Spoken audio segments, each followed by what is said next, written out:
I'm going to show you how to crop your image in the Lightroom app.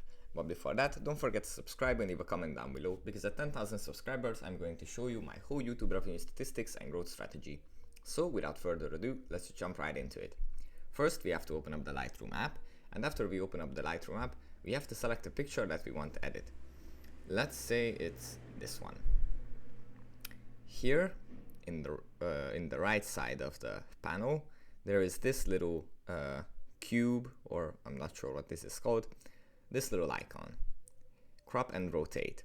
We tap on this, or we can just press C, and here we can select the aspect ratio of the crop.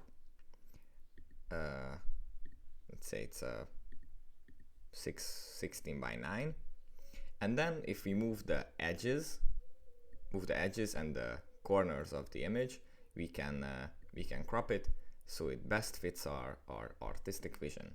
If you move the top, since it is a locked aspect ratio, it follows the ratios between the sides and the edges. Then we can straighten it, we can rotate the image, we can mirror it, we can do all sorts of things with it. So yeah, that's pretty much it for this video. Hope it was helpful for you guys, and see you in the next one. Bye.